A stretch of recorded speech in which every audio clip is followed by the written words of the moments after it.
Salamat po sa introduction, Brother Nico. I fasted today, and I think it's just fitting that I will be giving the message. Who among you has heard of Charlie Brown or the cartoon Peanut? Yeah, it's not very popular anymore. Many other cartoons or whatever entertainment you get from the internet. There was one episode in this cartoon where Peppermint Patty told Charlie Brown, whom she calls Chuck, you know, a friend name, Chuck. She calls Charlie Chuck. She said, Chuck, today was my first day in school, and I was sent to the principal's office. It is your fault, Chuck. And Charlie Brown said, why? Why, Patty? Why is it that every time that something wrong happens to you, you put the blame on me? That's what Charlie said. And Patty said, Chuck, you have been my good friend. You should have been a better influence to me. I should not have been brought to the principal's office. It was your fault. Brothers and sisters, we all have the capacity to be an influence to the person who are close to us and even to those closest to us. And that is this afternoon's message from me. Let us all stand up.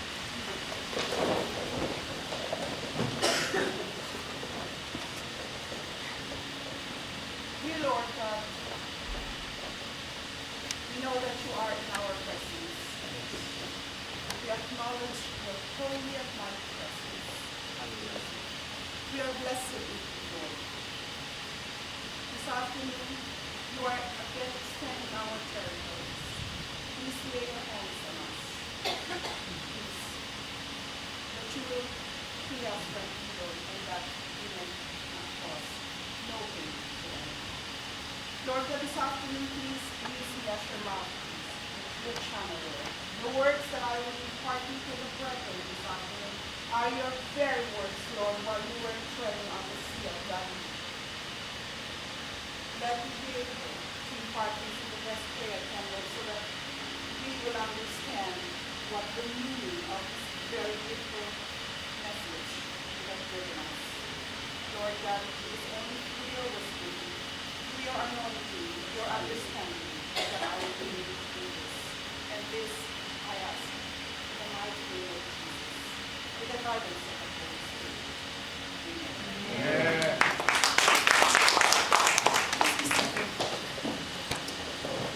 Yeah. Salt. There was one person who said that in addition to the basic elements in life, which are earth, water, air, and fire, we should add salt. Meron ko nagsabi niya. It's not officially done, but we often hear about it. Now, why is this? Salt is mentioned in the Bible more than 50 times. More than 50 times. That's how essential, that's how important it is. And it has a great relevance to us Christians, to each of you who are here this afternoon. Some of you have heard what I will be saying things, but I really hope that you will get new things from what I will be imparting this afternoon. Now let us look at some of the references in the Bible about salt. In Leviticus chapter 2:13, it says, season all your grain offerings with salt. Do not leave the salt of the covenant of your God out of your grain offerings. Add salt to all your offerings. Imagine that. Of all the seasonings, of all things, why salt? And remember, in the offerings offered during the ancient times, salt was always a part of it. It was an instruction from God. Chronicles 13, verse 5. Don't you know that the Lord, the God of Israel, has given the kingship of Israel to David and his descendants forever by a covenant of salt. Imagine that, a covenant of salt. Ezekiel chapter 43, verse 24. You are to offer before the Lord, and the priests are to sprinkle salt on them and sacrifice them as a burnt offering to the Lord. And the fourth one, like what Brother Robert mentioned last night in his message, Colossians chapter 4, verse 6. Let your conversation be always full of grace, seasoned with salt, so that you may know how to answer everyone. Okay, just four references. There are many, many. Now, why salt? Let me give you some trivia about salt. Okay, there is a city in Austria. It's Salzburg. You've heard of Salzburg? You've heard the Sound of Music. It's the place where the Sound of Music was shot. Salzburg means tower or tower of salt, meaning it has so much salt deposits. That's why it is called that. And in Austria, in Salzburg, salt were imported to Rome because the Roman army used salt to pay the Roman soldiers instead of money. Okay? And then salt from Salzburg in Austria was also imported to Greece, where the Greek aristocrats pay their slaves with salt. All right? So, the better slave you are, the more expensive you are, the more salt you are given. Even now, when the Greek aristocrat doesn't like the slave, if the person doesn't do his or her job well, the aristocrat would say, hey, you are not worth your salt. All right? You will still hear that expression today, especially in our offices. Employers can tell you that. And if you hear your employer say, you are not worth your salt, you are not doing a good job. This is according to grammar and literature and all these references. You are not worth your salt. Okay. Salt. Many wars, the French Revolution, American War, they fought over salt. All right? In India, do you remember Mahatma Gandhi? He led 100,000 Indians in a revolution against the British colony because the Brits were asking for tax for salt. And the Indians did not like it because they are the ones getting the salt themselves. Why should they be taxed? You see, that is how important salt is. In 6 BC, before Christ, 6th century, salt was used instead of money. They even barter things and using salt. They weigh weight for weight. 100 kilograms of gold, 100 kilograms of salt. Pareho lang po ang value. All right? So that is how important salt is. Now, why is salt in my message this afternoon? Let us take a look at salt as a compound. Like chemistry po tayo, no? Salt is composed of 2 chemicals, sodium and chloride. Okay? Put this together in a chemical process, you have sodium chloride, and in layman's terms, ordinary terms, that is table salt. All right? Isn't it a miracle that 2 chemicals, pag kumain ka po o uminom ng sodium separately, drink it, you will die. You drink chloride separately, you will die. But how is it that 2 poisonous chemicals put together nagiging edible po? Instead of maging mamatay ka, it becomes a source of life. Isn't that a miracle? Amen. Now, let us refer this to our Christian life. Our Christian life is looming with sin and death. We are facing death. These are the 2 poisons in a Christian life. But because of God's grace and the dying of Christ on the cross, and this is the miracle that cost our salvation. Amen. Very parallel comparison of salt and a Christian life. Naintindihan po ba natin? Now, this is a beautiful miracle which is called our redemptive victory that all Christians should know. Kung bakit po sinabi ni Jesus while he was walking along the Sea of Galilee, you are the salt of the earth. Na itong miracles na sinasabi ko, merong isang writer na inspired sa miracle na to. And then I wanted to take that. I would like everyone please to read this excerpt from the poem. Let us all read it. 1, 2, 3. It's a miracle to put the stars in place. It took a miracle to hang the world in space. But when he saved my soul, cleansed and made me whole, it took a miracle to allow the grace. Amen. Di po ba ang ganda? Alright. Now, we are going to compare salt and to us Christians. First thing, Christians, Brother Christian, you will be very popular this afternoon. I will be mentioning your name, not Marciano. You have to forget that. You are Christian. Like Christians, salt are of infinite value. Infinite means never ending. Walang katapusan. Alright?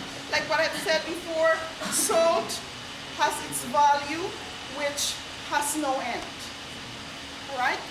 It has been used by the Roman army to pay the Roman soldiers. In fact, ang word na salary, galing po yan sa salt. It comes from the Latin word salarium. Okay? It comes from the Latin word salarium. So, we Christians are of infinite value. Now, when was this said by Christ? And to whom was this said? Remember, ito pong 3 verses na to from Matthew, this was said by Christ to the disciples. This was said right after Christ gave the big Sermon on the Mount. Remember the Beatitudes? Blessed are you who are poor in spirit. Blessed are you who mourn. Blessed are you who are persecuted. Sampu po yan, Beatitudes. Yan po ang secrets of a successful life. Beatitudo is a Latin word which means happiness, success. Tapos pakasabi ni Lord niyan sa mga tao, he went and looked for a mountain and the disciples followed him. Doon po, habang nandun sila, nag-rest, nag-take a break si Lord with the disciples, doon po niya sinabi sa mga disciples, you are the salt of the earth. Okay? Let us not misunderstand it. Okay? Na sinabi po ni Lord dun sa multitude. No. Sa disciples muna. But this afternoon, we are saying this to you because right now, you are the disciples of Christ. We are the disciples of Christ. So we are like reenacting that afternoon or that morning when Jesus was talking to the disciples. So we are of infinite value. Now, Christians, like salt, act as a preservative. In Christ's time, there was no refrigerator, right? No refrigerator. So, the only way to preserve meat, fish, and even vegetables was using salt. Alright? That's why we have burro, we have, what else? We have so many salted stuff. In Italy, salad, another trivia, salad comes from the Latin word also, which comes from salt. Salad is the way by which the Italians preserve leafy vegetables. Translate na natin. We have made modifications in the process. That's why we have salad now. All right? Preservative. What is the job of a preservative? A preservative hinders or stops something from decaying, from rotting. Okay? It puts at bay all those elements that can make the meat or the fish grow bad or rot or decay, that it's not edible anymore. Yan po ang trabaho ng salt. Yan din po ang trabaho daw ng Christian. Paano po ba? how can we be preservatives on earth? We live in a decaying world, aren't we? So, we know our role in this world. There are so many situations, I cannot enumerate them to all of you brothers and sisters. We know in our own separate homes, in our own separate workplaces, we meet all these forms of coming decay. And you, as an instrument of God, a disciple of Christ, can be the best person to put all this decay at bay, prevent it. Okay? Christians like salt are to promote thirst. Before, during athletic competitions, especially in the arid countries, where it's so hot, the sportsmen were given salt, Then they drink after they're given salt. How is this related to a Christian life? Ano pong ibig sabihin nito? We are to promote thirst. Ibig sabihin po nito, we as Christians, we are the ones who are given this big privilege actually to let people thirst, hunger for Christ. Amen. These people who are not yet believers of Christ should be able to see in us something that will draw them to Christ. Something in us, something that is attractive, something that is edible, so that they will say, there is something in that friend of mine. She is a Christian, or he is a Christian, and I would like to do the same. I don't know what it is, but I would like to have it too. Yan po ang ibig sabihin nito. Right? Christians like salt, season or give flavor. Alam po natin yan. Sino sa inyo dito ang mahilig sa salt? My daughter is. She loves salt. Yeah? There are even people who even if the food is already palatable, tama na, talagang gagamitan pa ang salt. Indispensable po sa kanyang dinner or lunch table ang salt. Yeah? I was telling you about this. We have this colleague in Dubai Men's College. She's British. The first thing she says whenever she enters the lunchroom is, "Where is the salt?" She's read with the intonation. Hindi tatanungin ko, has everybody eaten or anyone hungry who can share my lunch? No, she says, "Where's the salt?" Yeah. So for her, salt is just indispensable. All right. Now, salt, we know, seasons or gives flavor. Di po ba? All right? Something very interesting which just came to me, di po ba? We can see the salt in the salt shaker. Di po ba? Yeah, the salt shaker is this bottle where there are holes in it, and then we pour it, right? We can see it. But when we pour the salt on the food, we don't see the salt anymore, right? That means the salt dissolves. It becomes invisible. And once it is invisible, then the flavor comes out. So, same with Christians. We have to be able to permeate. We have to be able to dissolve. We have to be able to melt and blend in the food, in the people around us, for them to be able to have a taste of us, a taste of Christ. Yan po ang magandang comparison po dyan. We have to be invisible. Invisible, hindi po yung nakikita. Another meaning po niyan, nagiging humble po yung tao. We don't have to be prominent.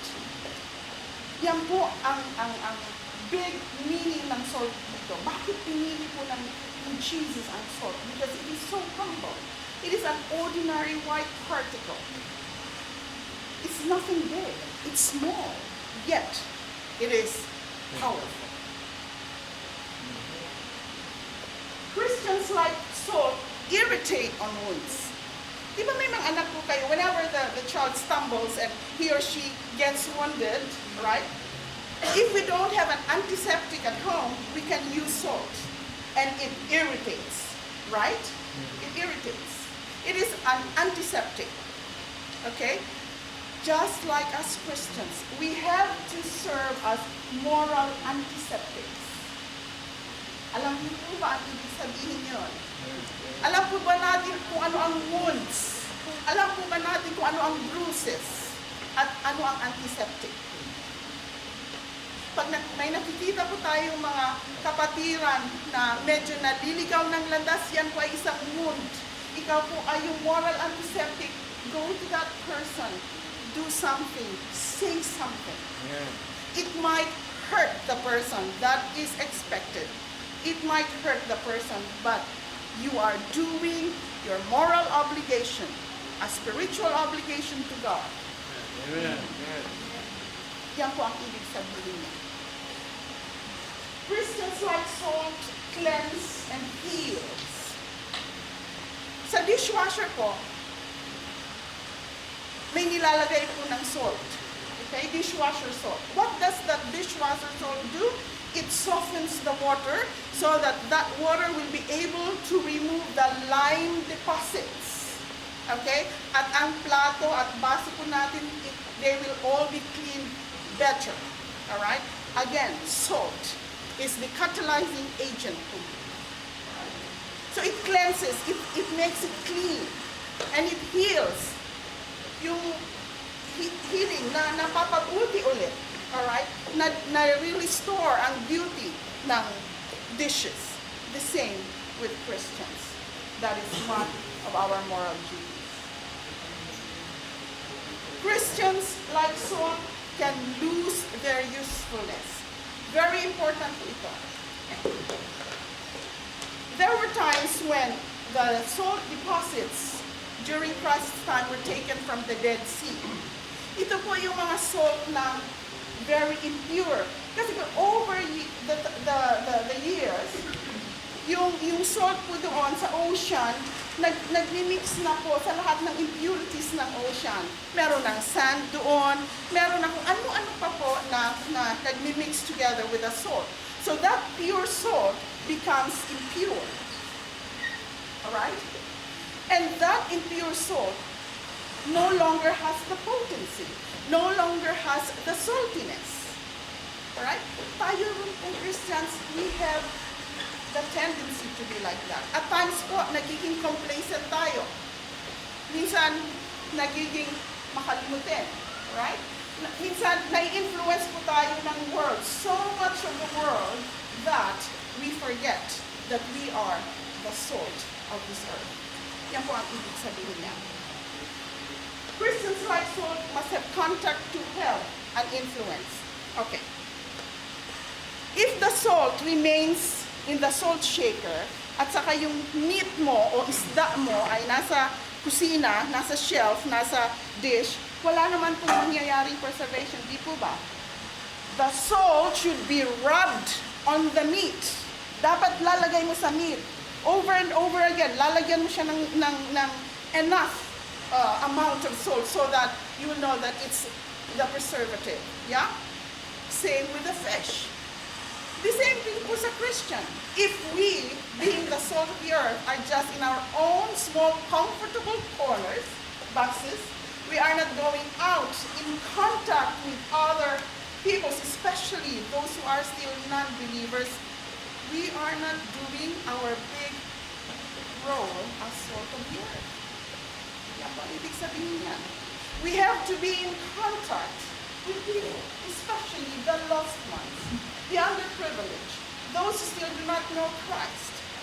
Sabi nga po, if the church, the building, becomes a warehouse of people, tayo, kung puno-puno po ang church, especially during non-Sundays, pag hindi Sunday, puno pa rin ang church, then that is not a real church. Church is us. It's the people. It's not the building. Right? Dapat po daw ang church members ay lumalabas. Yan po ang ibig sabihin nito. We should have in contact. We should be in contact with people. So, meaning, we as Christians should not remain inside the salt shaker, inside the building. We have to be used. We have to be in contact with the meat, in contact with the fish, to bathe the decay and rot. These are the characteristics of salt. One thing, have you seen in groceries, there is pure salt? Ganyan din po tayo. We have to be pure. Have you seen on groceries refined salt? Di po ba? Ganyan din po tayo. We have to be refined. We have to be pure. I need not tell you how to do it. You know very well, my brothers and sisters, what I am talking about. But then again, but if the salt loses its potency, what good does it have? Pag nawala na po yung saltiness, ano pong nangyayari sa salt? Sinabi ko po noon, I lived in Greenland. It was very nice to be getting up in the morning, having a bucket of salt. We use salt, and then we sprinkle the salt on the pathway to make the ice melt, and then to make the ground hard. Very, very fitting po sa verse natin of what good are you? You are just fit, to be thrown out and be trampled by feet. Yan po ang ibig sabihin niya. With the help of Pastor Francis, I'm going to share this to you. Brothers and sisters, when salt loses its potency, kung nawala po ang saltiness ng salt, yun lang po ang nawawala. As Christians, even sometimes we lose our potency, our tongue spelled T-A-N-G, our saltiness. That doesn't mean, brothers and sisters, that we lose our salvation. It's not like that. It doesn't follow. Bear in mind that our salvation is a grace from God. It is there. It is there. It is a gift from God given to us. It doesn't go. Pag nawalan po tayo ng saltiness, mawawalan po tayo ng salvation. No. We just lose our potency to become the vessels of Christ. Nawawalan po tayo ng parang power for people to see in us that we are God's messengers. But the salvation is still there. So that means because of that salvation, you still have that big opportunity, that big chance, that big, how do you call it? The big chance, to become salt again. To have that potency again. Sure. If you remember Lot, yeah? He lost his potency. He lost his saltiness. He was even not able to influence his own family. But then with God's grace, he was saved. He was delivered. When Sodom and Gomorrah was really destroyed, Lot was saved. But what happened to his wife? She looked back, and what happened to her? She became a pillar of salt. That proves that we are salt. We are salt. She became a pillar of salt, but a pillar with no saltiness. Just plain salt. No saltiness. So to be salt, brothers and sisters, we do not have to be spectacular. We do not have to be sensational. We do not have to be successful. Successful sa world natin. Alam po natin anong successful, anong spectacular, popular, maganda, yung whatever, you are there prominent, No. Because if you are like that, then you are self-serving. You are serving your own self. Remember that the goal here is for other people, especially non-believers, to see in us Christ. Right? It is for us to let people glorify the Christ we believe in. It is not for ourselves. It is for the glory of God. So, let us not be like this. We just have to effect in our own small world our saltiness. It is said here that the Lord expects those who follow Him to choose to be a godly influence on the world in which they live. He expects the world to be transformed in a positive way simply by our presence. Simply by our presence. Mag-umpisa po tayo sa sarili nating mga mundo. We don't have to have masteral degrees. We don't have to have a title which says general manager. No. A plain janitor, a plain street cleaner will have the same potency as a CEO of a company, as long as that person has got grace from heaven. Second part of the verse is light. I found this. You are the light of the world, Jesus said. A city that is set on a hill cannot be hidden, nor do they light a lamp and put it under a basket, but on a lampstand, and it gives light to all who are in the house. Simple to understand, right? You are the light of the world. We don't see light under the bed, in a basket. It has to be out in the house, because light serves so many purposes. But let me just go back to a city that is set on a hill. City can be you. You are set on a hill. If you are oozing with God's grace, you are like a city on a hill. Now I remember a very short story. There was this newspaper man who was sent to Okinawa in Japan right after World War II. You would expect that after World War II, the Japan was in ravage, in ruins, right?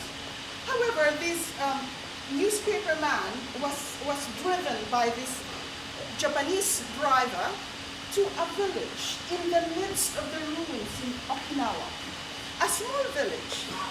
He was so amazed, the newspaperman, to see that this village was so peaceful. People were doing their daily chores. People were cooking. Their houses were neat. No quarrels from each one. He heard about stories. And then the cameraman asked the Japanese,